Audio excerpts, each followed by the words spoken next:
Welcome into the channel. I'm Cody Stoots. Let's talk some Texans. The catastrophe in Carolina. The Texans go down to the Carolina Panthers, get the Panthers their first win of the year. Oh my goodness. It was an Atlanta light game. It felt very similar to that Falcons loss earlier this year. You guys know the drill. Thumbs up, subscribe to the channel, hit the description for Houston football. I don't want to waste any time getting into this one. This one stinks.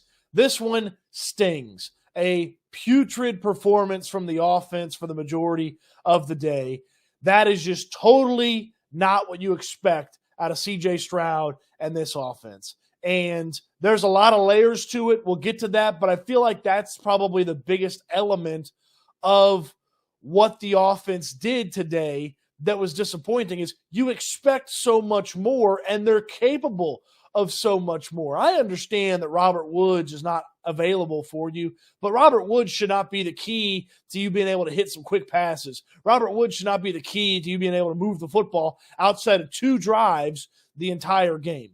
The expectations for this team are higher, and the thing that annoys me the most watching the Texans is they let teams dictate what they're going to do instead of dictating what they're going to do to teams.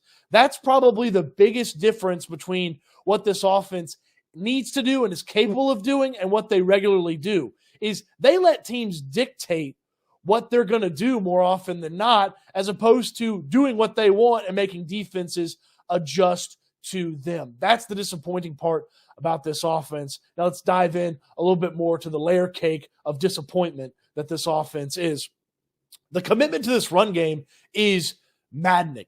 The timing of when they run the football, when they trust the running backs, when maybe they don't trust the running backs, the desire to run the ball even after it's clearly not working in a game is tough to watch at times. That's a really bad element of what Bobby Slowick's putting together with this offense is the timing of when you run the football and the adjustment to get off of something that's not working. We saw this in the Baltimore game in week 1. Something's not working. It's tough for him to get off of it. The Atlanta game, we saw the same thing. Something's not working. It's tough for him to adjust and get off of that. And we remember from a few weeks ago where the wide receivers went to him and they said, hey, coach, keep it in the air. Keep it in the air, Bobby Slowick.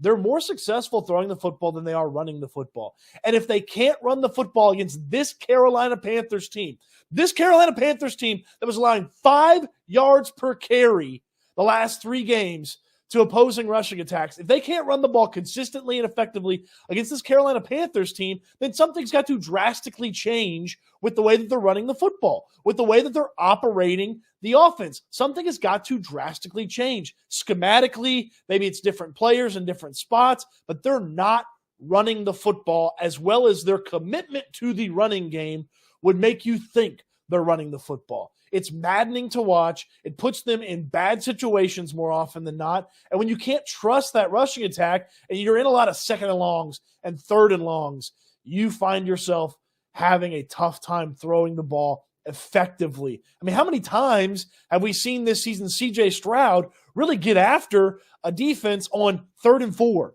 3rd and 2, stuff like that?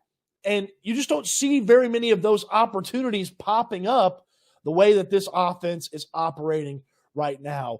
That is one of the biggest disappointing elements is the commitment, the undying commitment to this rushing attack when it's not working. Another element of this rushing attack, they have got to figure out how to keep players from getting free runners at them in the backfield. Devin Singletary and Dameon Pierce basically saved a drive because they were able to avoid getting sacked for a huge loss in a one-on-one situation where the guy had a free run at them. And I know a lot of people have tweeted me, and I think I tweeted it or mentioned it.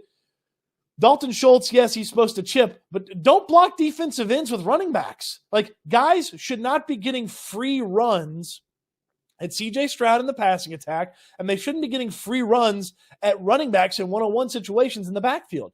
That can't happen. That's a schematic thing. Guys are missing blocks or blowing blocks the scheme needs to account for stuff like that. And I get that it happens a time in a game. Like the Texans find themselves the benefactors of that a couple of different times over the course of the first 7 games of the season. But it happens all the time, it feels like, with this Texans team. And sometimes they're more dramatic, like Dameon Pierce shakes out of it, Devin Singletary shakes out of it. But there are times where plays that should go for 4 or 5 yards are going for 1 or 2 yards, are going for no gain or negative yards because guys are getting that first free run initial contact. Like, guys shouldn't be getting deep in the backfield untouched. If a guy beats a guy, it's one thing, but they shouldn't be getting deep in the backfield untouched.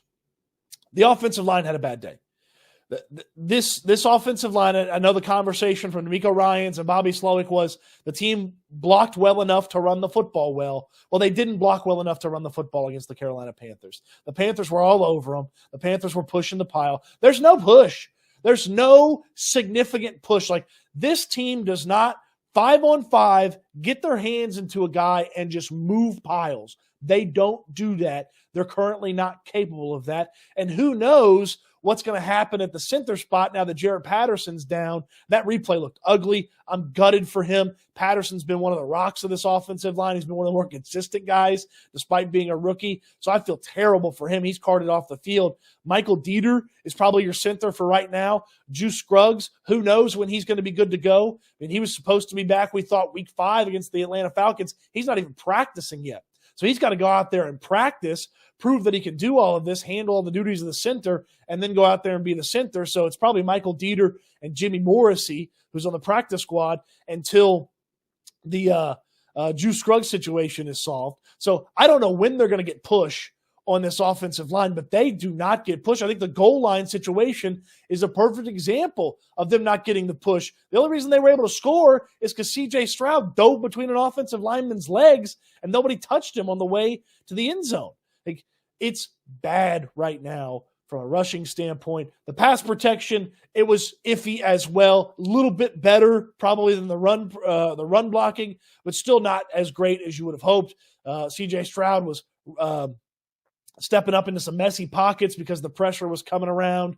He was having to roll out and try to make some things happen a time or two. The offensive line did not have a good day, and they did not run block well enough to have success on the ground. They did not pass block to the level that we expect out of them in this game. That was a rough performance from the offensive line. So the offense, I mean, we've talked about the rushing attack of the offensive line. Look, C.J. Stroud, he talked about it post-game how he hadn't played well enough. He hadn't done enough from his spot and his position. And yeah, it wasn't as crisp as it has been from C.J. Stroud. A little bit off on that deep ball to Nico Collins that probably changes the game dramatically. A little bit off on that crosser to Nico Collins at one point as well. That probably changes things a good bit. I mean, one of his biggest plays was a little bit of a lucky play, a lucky break, because the defender bats the ball and Noah Brown comes down with it. Initially, it's called a penalty, but they're able to keep things going. But no consistency, no rhythm. Part of that's when they choose to run the football. It keeps the passing attack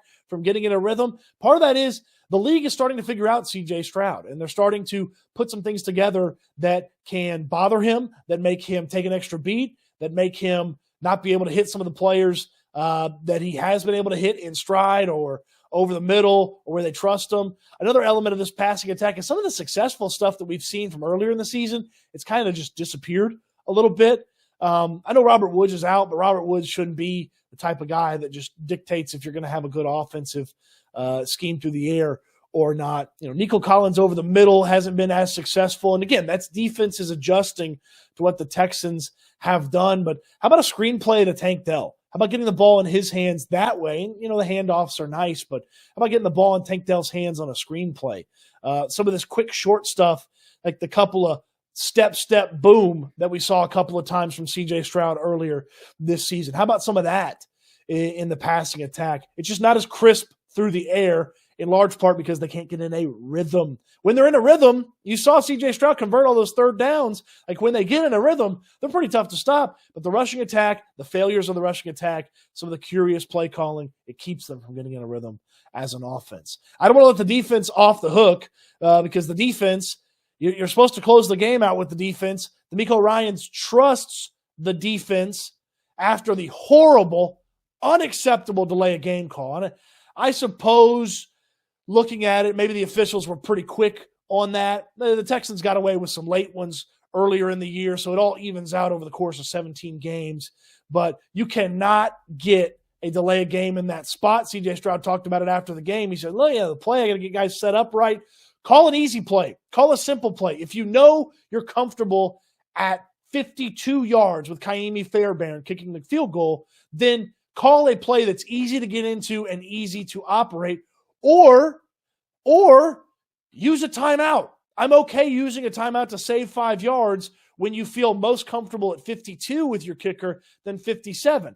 I would have tried the 57-yard field goal because Kaimi Fairbairn has made that before. He's a guy that's hit some big kicks in his career, so I would have tried the field goal. I certainly understand with the success that they've been having on defense, punting and letting the defense take care of business. But then you had Will Anderson giving them 5 free yards. You had the horrid pass interference call on Shaq Griffin that was just I truly, honest to God, believe if Shaq Griffin doesn't go like that, doesn't do the no-fly zone after the play, the official doesn't throw the flag. Like, the official was staring down Shaq Griffin. He does the waving of the arms, and then he pulls the hanky out of his pocket. And then we all watched the replay. We all watched it live. It didn't look like pass interference. We all watched the replay. It's definitely not pass interference. So that's crappy. That goes against you. I mentioned Will Anderson giving them 5 yards. And then 3rd and long, there's one place Bryce Young's going with the football. There's one place Bryce Young is going with the football. It's Adam Thielen. And they did not do a good enough job stopping Adam Thielen on those couple of plays. It was 3rd and long, and then it was 4th and short. They didn't do a good enough job stopping Adam Thielen on those plays. Those are the only two guys. That's the only guy he's trusting in that spot. If DJ Chark and Jonathan Mingo and whatever the hell Tommy Trimble is, and hey, if those guys beat you, so be it. The quarterback made a great play. They called a great play. But Adam Thielen in that spot, when he is the number one guy in football on 3rd and long and getting a first down, he's one of the top guys in football on 4th down and getting a first down.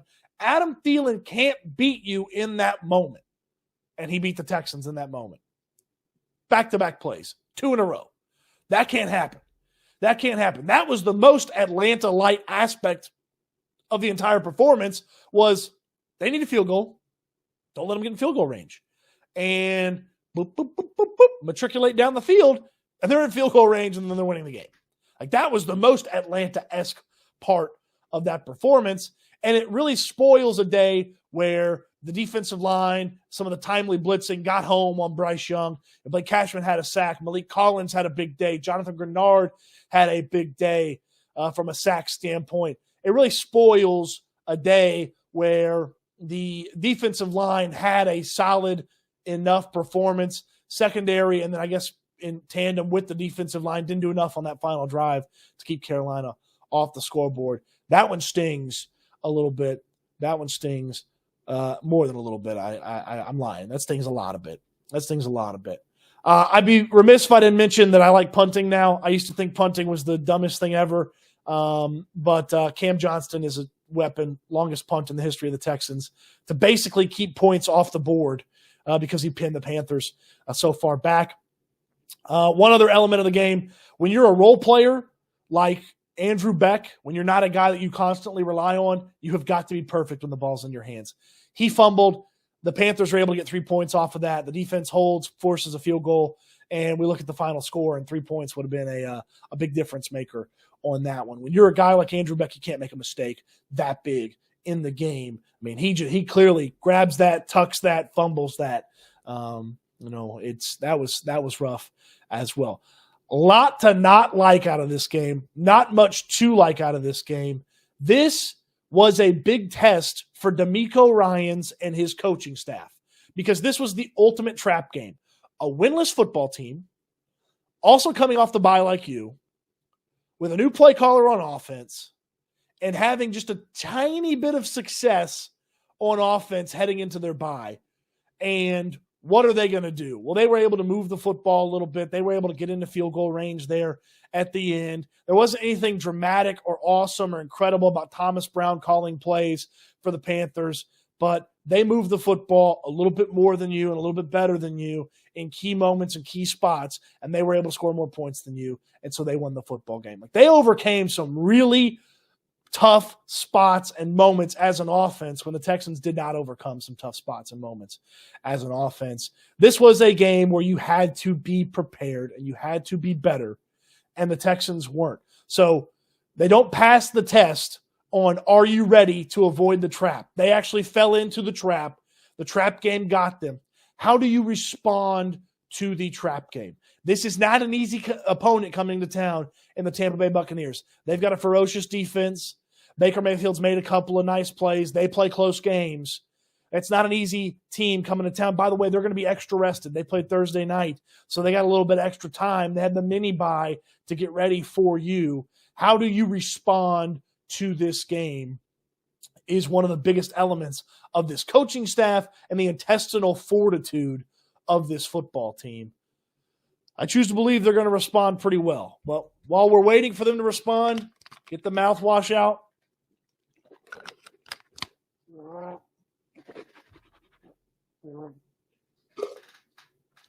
Try to get this nasty Carolina catastrophe taste out of your mouth as the Texans fall to the Panthers. Golly, the first win of the season for the Panthers. Who'd have thunk it?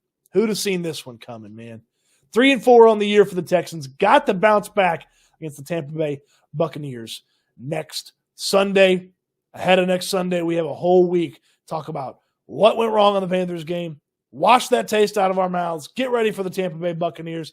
The trade deadline is right around the corner as well. With plenty of stuff covering the trade deadline here on the YouTube channel as well as Houston Football. www.houfootball.com is where you can find all my writing on the Houston Texans. Appreciate you watching the video. Appreciate your thumbs up, your subscriptions to the video as well. I love talking Texans with you. And I can't wait till we talk Texans, hopefully in a better mood than this one. Can't wait till we talk Texans again soon.